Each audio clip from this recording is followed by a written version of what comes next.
ওয়ালাইকুম সালাম ওয়া রাহমাতুল্লাহি ওয়া বারাকাতুহু। আলহামদুলিল্লাহ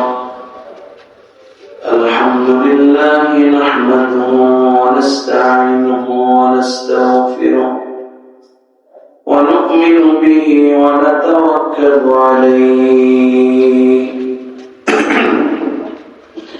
ওয়া না'উযু বিল্লাহি মিন শুরুরি আনফুসিনা ওয়া মিন sayyi'ati a'malina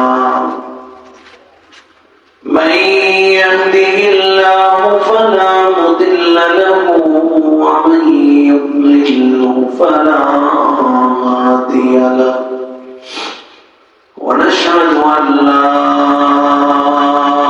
ilaha illallah wahdahu la sharika lahu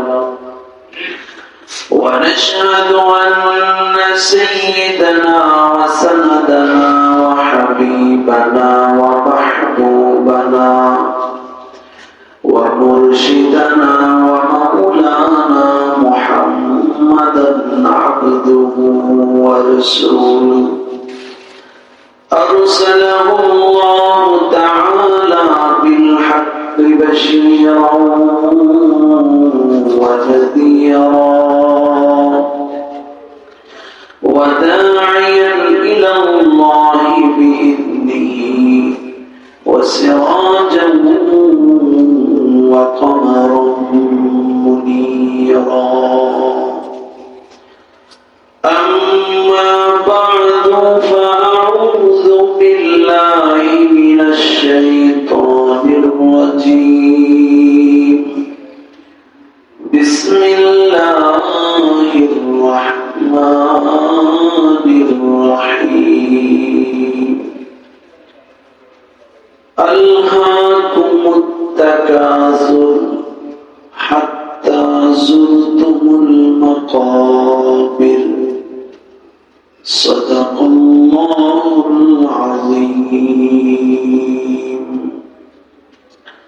وقال النبي صلى الله عليه وسلم القبر روضة من رياض الجنة أو حفرة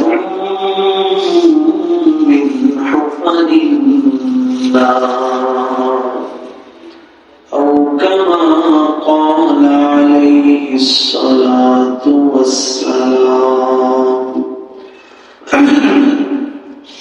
رہے میرے مسکن حوالے کعبہ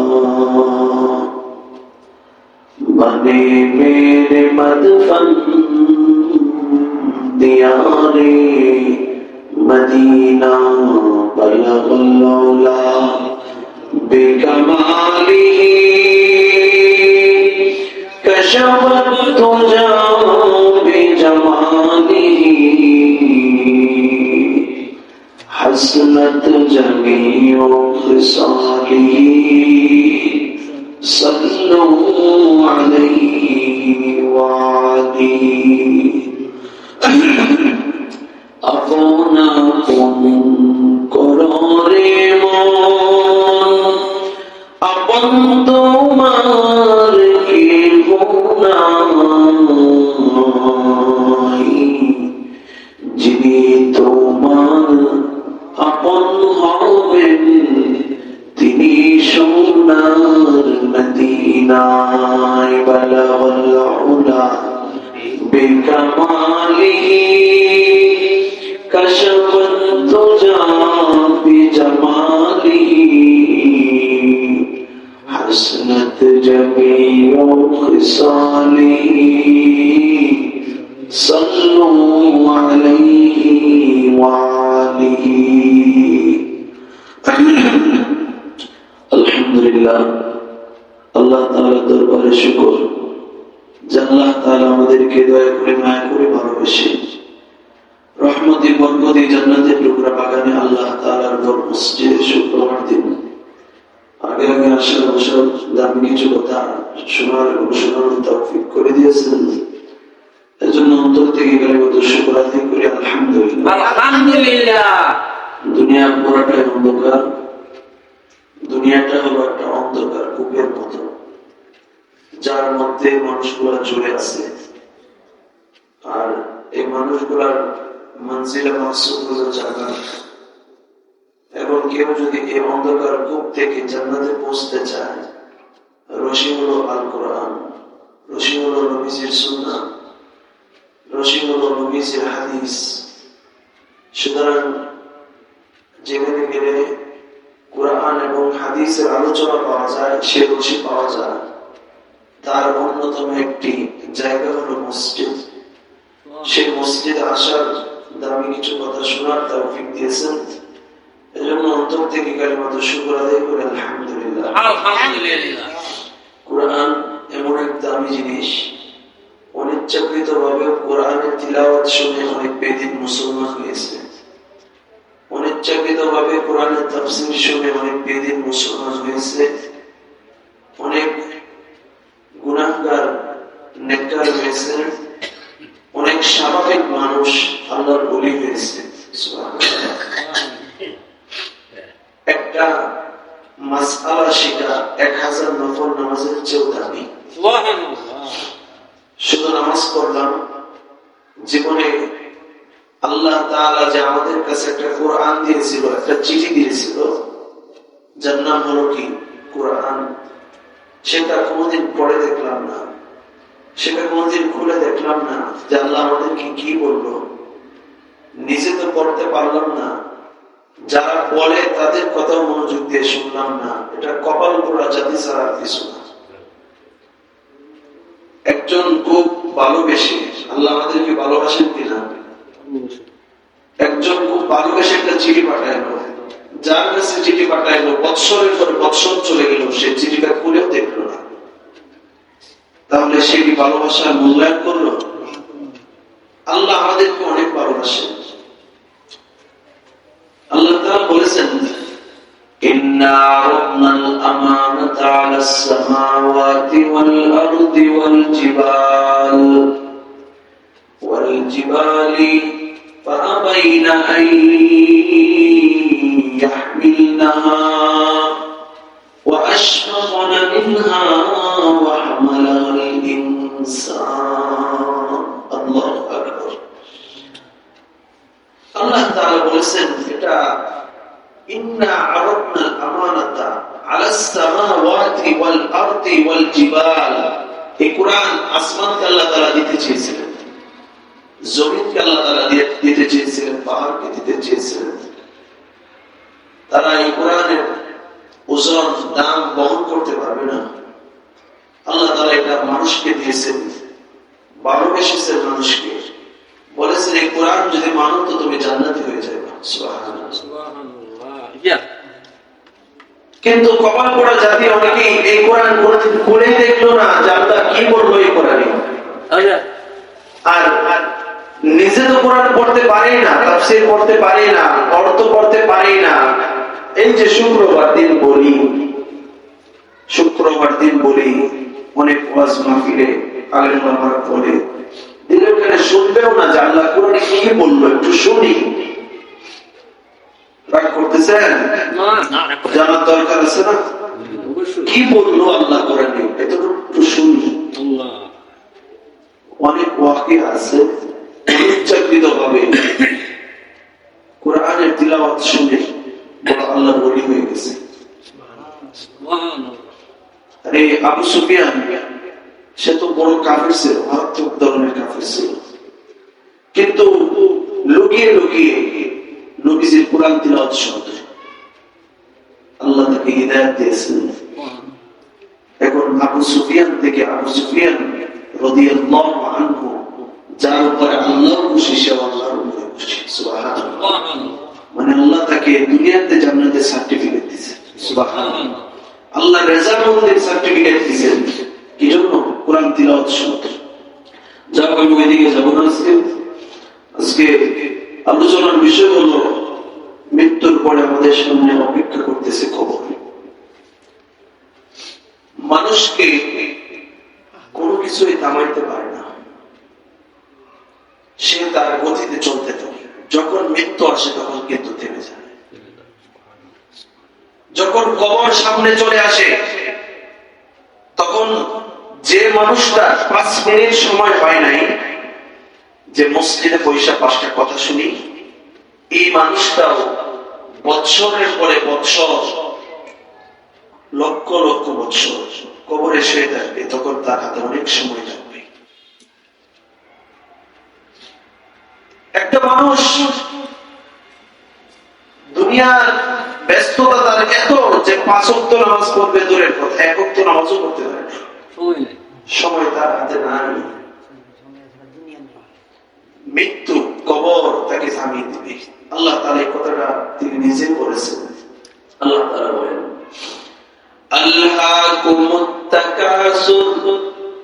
আল্লাহ তাআলা বলেন, প্রাচুর্য তোমাদেরকে আমার কাছ থেকে দূরে রাখতেছে, টাকা সম্পদ আমার কাছ থেকে দূরে রাখতেছে, মৃত্যুর চিন্তা থেকে দূরে রাখতেছে, কবরের চিন্তা থেকে দূরে রাখতেছে। তবে মনে রাখবা, এই দূরত্বটা শুধু অল্প দিনের। হাত্তা যুরতুমুল মাকাবির, কবরের মাটি যখন নিজের চেহারার উপরে পড়বে তখন কিন্তু হাতে সময়ের অভাব হবে না, কিন্তু আমলের জায়গা তুমি পাবে না। কবর চিরন্তন সত্য।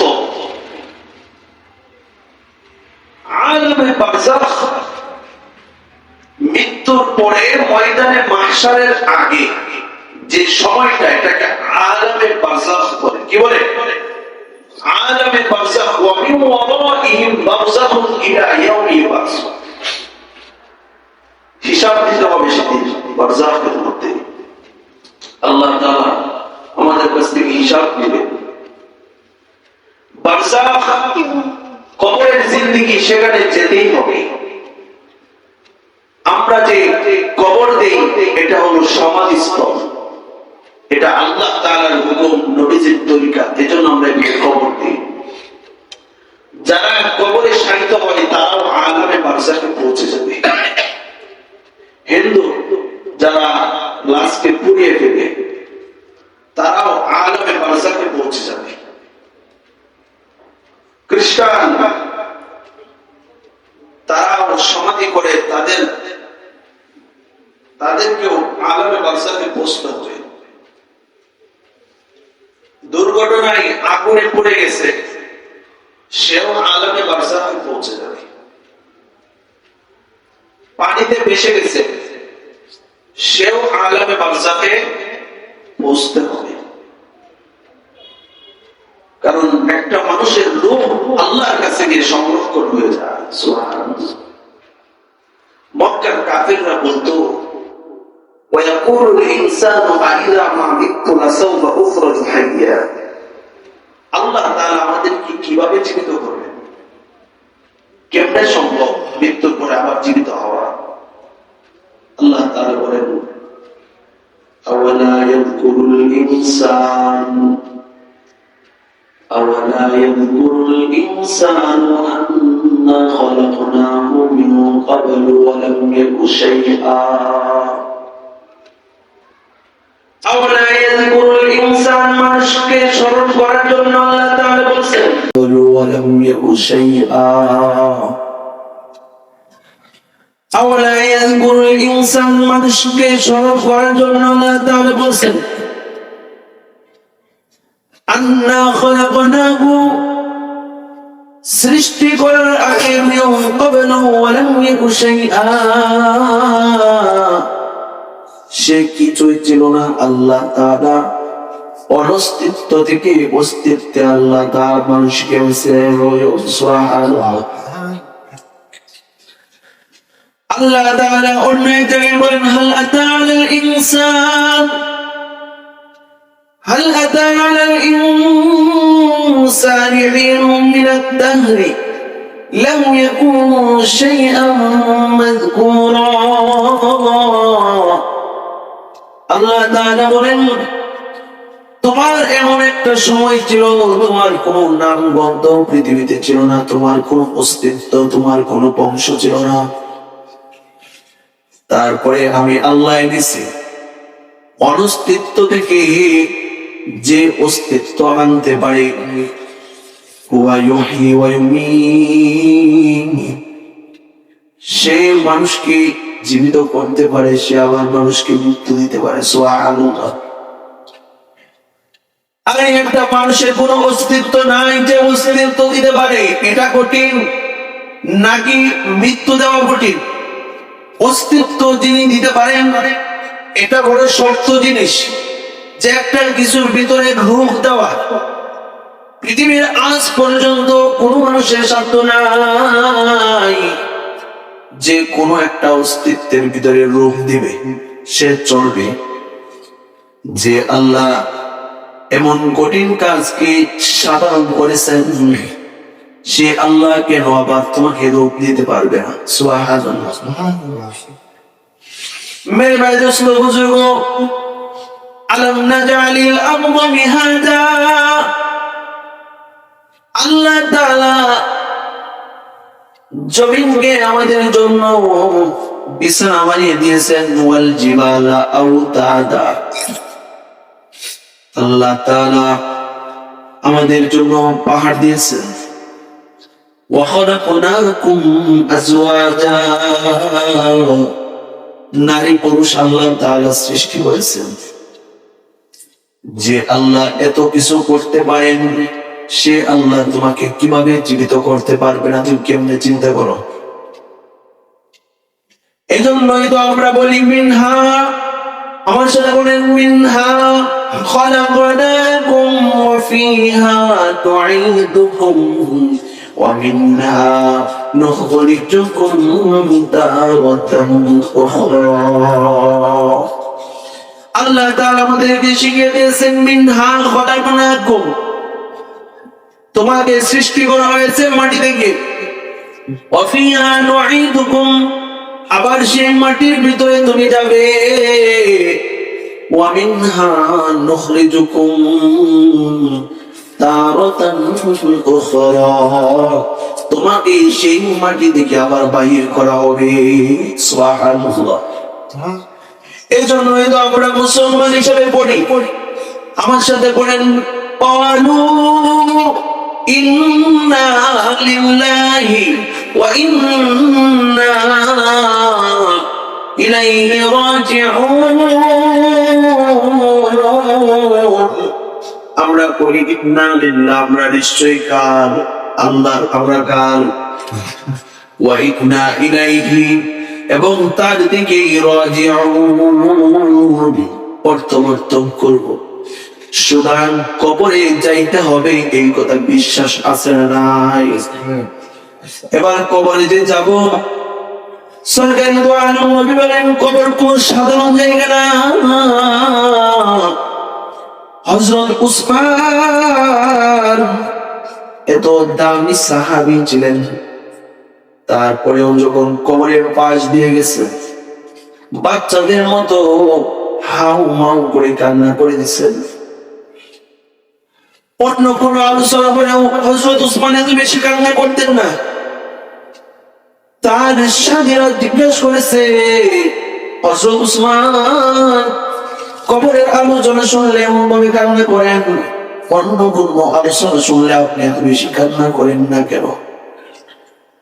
বলে, ভাই, কবরটা হলো মুসলমানদের আখিরাতের প্রথম ঘাঁটি। কবর যার সুন্দর, মিজান তার সুন্দর। মিজান যার সুন্দর, ময়দানে মাহশার সুন্দর। ময়দানে মাহশার সুন্দর, চোখের পলকে ফুলসিরাত পার হয়ে জান্নাতে চলে যাবে। সুবহানাল্লাহ। এজন্য সরকার বলেন কবরু রাউযাতুম মিন রিয়াসিল জান্নাহ। আল্লাহু আকবার। আও হুফরাতুম মিন হুফারিন নার, কবরটা কারো জন্য জান্নাতের বাটা। আও হুফরাতুম মিন হুফারিন নার, কবরটা কারো জন্য জাহান্নামের গর্ত। মেরে ভাই বুঝতো বুঝুক, এটা বোঝার ক্ষমতা আল্লাহ তাআলা আমাদেরকে দেন নাই যে আমরা একটা কবর দেখে বলতে পারবো এটা আযাব হচ্ছে নাকি নাজাল আছে। মুহাদ্দিসিনে কেরাম হাদিসের মধ্যে হাদিসের বিশ্লেষণ করেছেন, ব্যাখ্যা করেছেন। রাত্রে দুইজন মানুষ একসাথে ঘুমায়, একজন স্বপ্নে দেখে সে সুন্দর একটা জায়গা দিয়ে হাঁটতেছে, সে আনন্দ করতেছে। আরেকজন মানুষ দেখে বড় একটা বিল্ডিং দেখে অল্প জায়গা আছে, একটু পরে সে পড়ে যাবে এমন একটা অবস্থা। যে ব্যক্তিটা উপর থেকে পড়ে যাবে তার ভিতরে একটা অস্থিরতা কাজ করতেছে, স্বপ্নের মধ্যে, কথা ঠিক না বেঠিক? কিন্তু সাথের ব্যক্তি কিন্তু বুঝতে পারতেছে না যে তার মধ্যে একটা অস্থিরতা কাজ করতেছে। অন্য একজন দেখে মনে করবে সে ঘুমাইতেছে, কথা ঠিক না বেঠিক? আবার যে স্বপ্নের মধ্যে ভালো জায়গা দেখে আনন্দ করতেছে, অন্য একজন দেখে বুঝতে পারবে না সে আনন্দ করতেছে, সে মনে করবে ঘুমাইতেছে। ঠিক তেমনি কবরের মধ্যে আপনি দেখবেন স্বাভাবিক ভাবে শুয়ে আছে, কিন্তু তার ভিতরে আযাব চলতেছে, আবার তার ভিতরে জান্নাতি নিয়ামত ভোগ করতেছে। আল্লাহু আকবার। মেরে ভাই দোস্ত বুজুর্গ, তবে আল্লাহ তাআলা কখনো কখনো জাহির করেন। আল্লাহ তাআলা মুমিনদেরকে ভালোবাসেন, এজন্য কখনো কখনো জাহির করেন ভালো জিনিসটা, যেন উদ্বুদ্ধ হয় ভালো কাজের জন্য। আবার কখনো কখনো আযাবও জাহির করেন, যেন মুসলমান মানুষ, সকল মানুষ যেন সতর্ক হয়ে যায়। যেমন সাহেব নবী মেরাজে দেখতেছেন, বুরাকের মধ্যে যখন চড়তেছে, নাকের মধ্যে যেন সুঘ্রাণ আসতেছে, সুবহানাল্লাহ। জিবরাইল আলাইহিস সালামকে জিজ্ঞাসা করে, জিবরাইল এই ঘ্রাণগুলা কোথায় থেকে আসতেছে? জিবরাইল বলে, অনেক বছর আগে ফেরাউন নামে একজন শাসক ছিল, জালিম শাসক, তার একজন বাদী ছিল। ইসলামের জন্য, দ্বীনের জন্য নিজের সন্তান সর্দারের জিন্দগি কুরবানি করে দিয়েছে, তাকে সমাধি করা হয়েছে। এখানে বাদীর শেষ ইচ্ছা ছিল যেন তার হাড্ডি গুড্ডি গুলা এক জায়গায়, তার সন্তানের হাড্ডি গুলা একসাথে এক জায়গায় কবর দেয়। আল্লাহ তাআলা তাদের কুরবানি এমন ভাবে পূর্ণ করেছেন, আজ পর্যন্ত ওই বাদীর কবর থেকে সরকারে তো আলম নবী যেভাবে গ্রহণ পেয়েছেন হাজার বছর পরে, আজ পর্যন্ত সেই বাদীর কবর থেকে জান্নাতি সুগন্ধ পাওয়া যায়। আল্লাহু আকবার। আল্লাহ তাআলা কখনো কখনো জাহির করেন, কখনো কখনো প্রকাশ করেন, যে দেখো যারা জান্নাতি তাদের জান্নাতের আবহাওয়া, তারা জান্নাতে পাইতেছে, সুবহানাল্লাহ। তাদের কবরটা রওজাতুম মিন রিয়াজিল জান্নাহ, জান্নাতের বাগান হয়েছে। আবার এমন কবরের ওয়াকিয়া বর্ণনা আছে, কবরে নামাইতে পারে নাই, সাপ এসে উপস্থিত। এমন কবর আছে কবর থেকে জাহান্নামের ধোঁয়া বাইর হয়েছে। এমন কবর আছে কবরে নামানোর আগে কবর সংকীর্ণ হয়েছে, কবরে নামানোর আগে যার কবরের সাপ, কবরে নামানোর আগে যার কবর সংকীর্ণ হয়েছে, কবরের ভিতরে রেখে যখন শরীরে চলে যাবে তার সাথে কেমন ব্যবহার হবে। এজন্য নেককার মানুষ যখন কবরে যাবে, নেককার মানুষের সাথে কবর এক ধরনের ব্যবহার করবে, বদকার মানুষ যখন কবরে যাবে,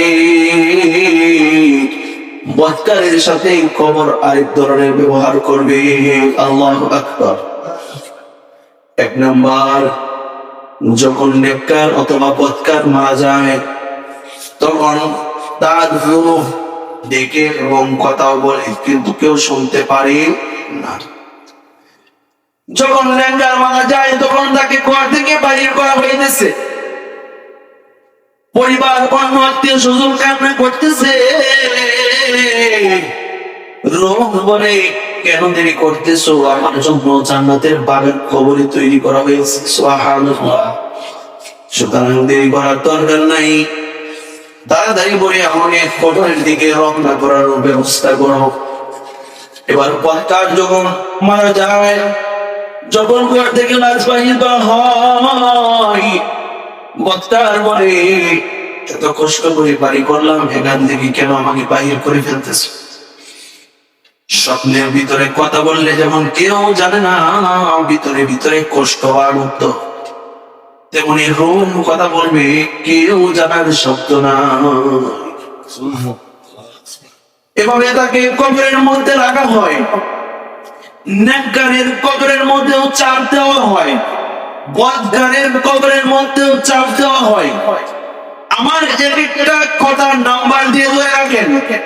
এক নাম্বার, নেককার বদকার উভয়জন মৃত্যুর পরে কথা বলে তার রূহ। দুই নাম্বার, তাকে যখন কবরের ভিতরে রাখা হয়, নেককার কেউ কবরে চাপ দেয়, বদকার কেউ কবরে চাপ দেয়। হযরত আয়েশা রাদিয়াল্লাহু তাআলা আনহা সরকার দু আলমকে জিজ্ঞাসা করেন, ও সরকার, যদি নেককার কেউ চাপ দেওয়া হয়, বদকার কেউ চাপ দেওয়া হয়, তাহলে নেককারের দাম কি, মূল্যায়ন কি?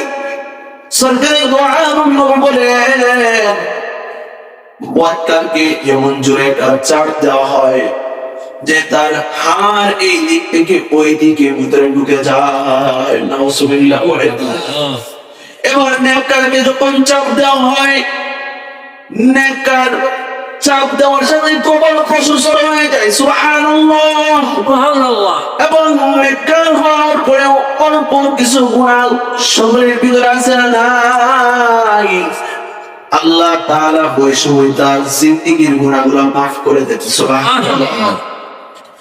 মেরে ভাই, দোস্ত, বুজুর্গ, তিন নাম্বার, যখন কবরে তাকে রাখা হয়, তো কবরের মধ্যে তাকে জান্নাতি, কবরের মধ্যে যখন কবরে তাকে রাখা হয়, তখন সওয়াল জবাবের জন্য সে যদি নেককার হয়, তাহলে নেক সুরতে একজন দুইজন ফেরেশতা আসবে। কয়জন ফেরেশতা? দুইজন।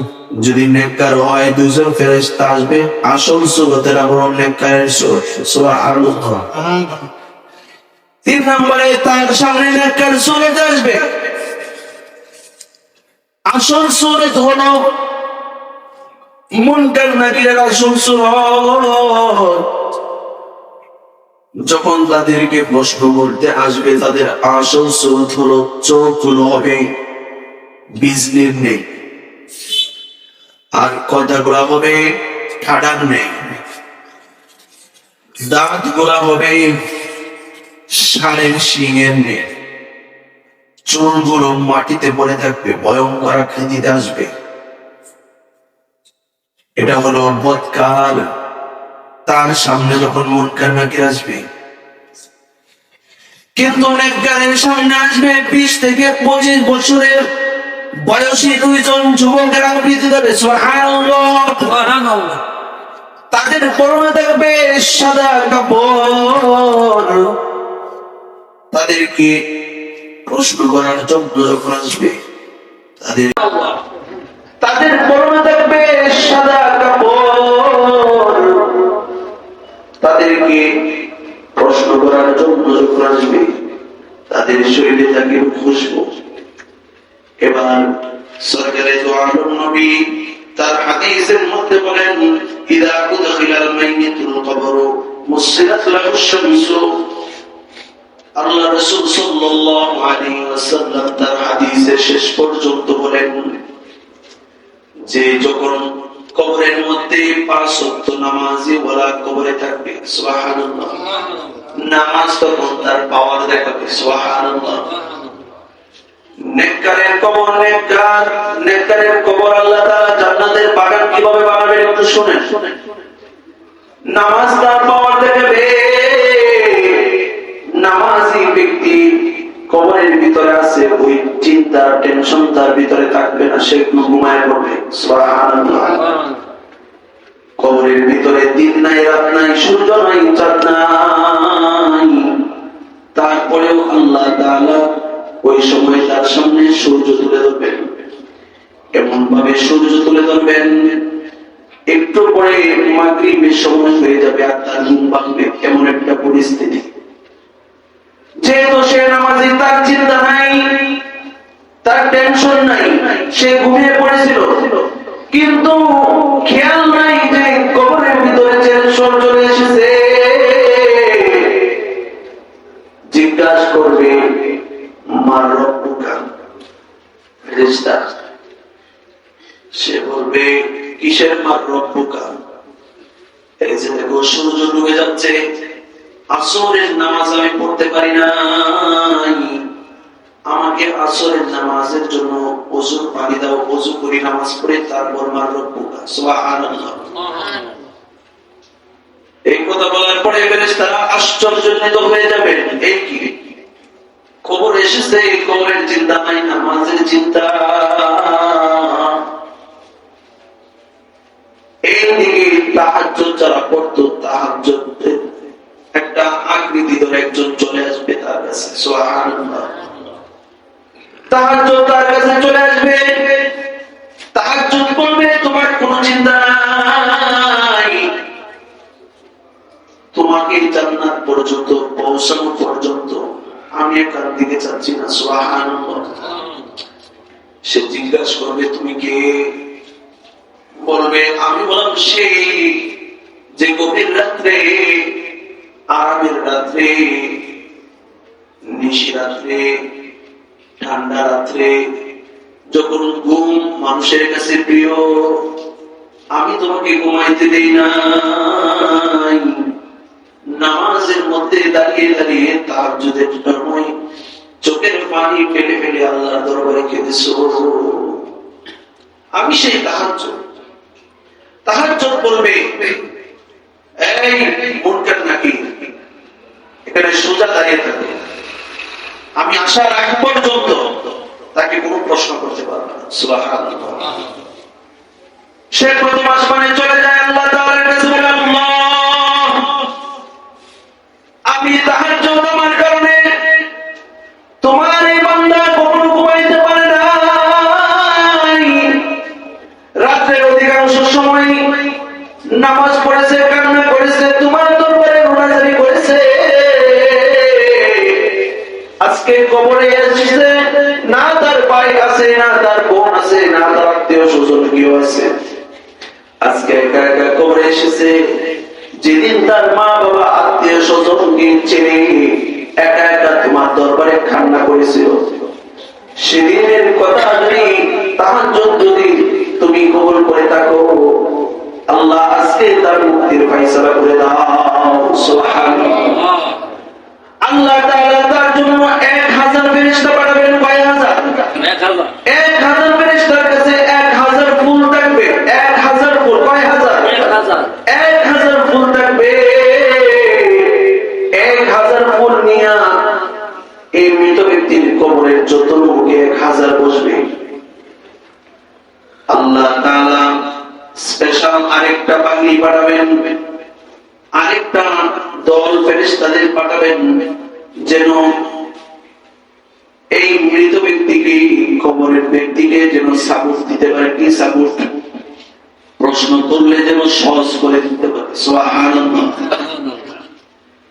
এবার 1000 আলেম যদি এখানে থাকে, আর মাঝখানে একজন সাধারণ ব্যক্তিকে বা মোটামুটি একজন ব্যক্তিকে যদি প্রশ্ন করা হয়, 1000 আলেম, আরো স্পেশাল বাহিনী, আরো স্পেশাল মুফতি, মুহাদ্দিস, সকলে যদি তাকে, আর যদি বলা হয় 3টা প্রশ্ন করা হবে, 1000 ফেরেশতা, 1000 বড় বড় আলেম এবং স্পেশাল যারা মুফতি আছে, সকলে মিলে সাহায্য করবে লোকটাকে।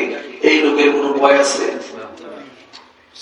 1000 আলেম যাকে সাহায্য করবে, স্পেশাল মুফতি মুহাদ্দিসরা যাকে সাহায্য করবে, এই লোক তো সাধারণ মানুষ হইলেও এই লোক যদি মোটামুটি আলেম হয়, এই লোককে তো কোনো চিন্তা পাবে না, কোনো টেনশন পাবে না, কারণ বড় বড় মুহাদ্দিস মুফতিরা তাকে সাহায্য করবে। কথা ঠিক না? 1000 জান্নাতি ফেরেশতা চতুর্মুখে বসবে। আল্লাহ তাআলা বলবেন, এটা হলো সেই বান্দা গভীর রজনীতে আমার জন্য চোখের পানি ফেলেছে। সূরা নাজিয়ার শেষের দিকে আল্লাহ তাআলা বলেন, ওয়া আম্মা মান খাফা মাকামা রাব্বিহি ওয়া নাহান নাফসা আনিল হাওয়া ফাইন্নাল জান্নাতা হিয়াল মাওয়া। যে আল্লাহর ভয়ে চোখের পানি ছেড়ে দেয়, আল্লাহর ভয়ে তাহাজ্জুদের নামাজে দাঁড়িয়ে যায়, আল্লাহর ভয়ে চোখের পানি ছেড়ে বলে, আল্লাহ জিন্দেগিতে অনেক গুনাহ করেছি, আল্লাহ বলেন চোখের পানি আমি এমন ভাবে কবুল করি, তার জন্য একটা জান্নাত নয় 2টা জান্নাত আমি তাকে দেই। সুবহানাল্লাহ। 1000 ফেরেশতার বেষ্টনী, আবার স্পেশাল বাহিনী, মাঝখানে হইল এই কবরের ব্যক্তি। ওই কবরের ব্যক্তিকে ফেরেশতারা বলে কোনো চিন্তা নাই, এবার তাহাজ্জুদ পড়ে, এই মুনকার নাকির তোমার কি প্রশ্ন আছে? পড়ো। সুবহানাল্লাহ। মুনকার নাকির প্রশ্ন করে, মার রব্বুকা। সঙ্গে সঙ্গে সকলে বলে দেয়, আরে বলো রব্বি আল্লাহ। সুবহানাল্লাহ। মান দিনুকা। সকলে বলে দেয়, এই বেটা পড়ো, দ্বীন আল ইসলাম। সুবহানাল্লাহ। প্রশ্ন করে, মান নবিয়ুকা, তোমার নবীকে। 1000 ফেরেশতা এবং স্পেশাল বাহিনী বলে, মুহাম্মাদুর রাসূলুল্লাহ। এই হলো নেককারের কবরের পরিস্থিতি। আল্লাহ তাআলা বলে, এই লোক সত্য বলেছে, এবং ফেরেশতা ঘোষণা করে, এই লোক সত্য বলেছে, এই লোক জান্নাতি, তার জন্য জান্নাতের থেকে কাপড় নিয়ে আসো, জান্নাতের কাপড় পরিধান করানো হবে। কিয়ামতের আগ পর্যন্ত এমন এক ঘুম দিবে, আর একটা শিরায় ফুৎকার বলে সে ঘুম থেকে উঠবে এবং জান্নাতে চিরস্থায়ীভাবে যাওয়ার জন্য প্রস্তুতি নেবে। সুবহানাল্লাহ।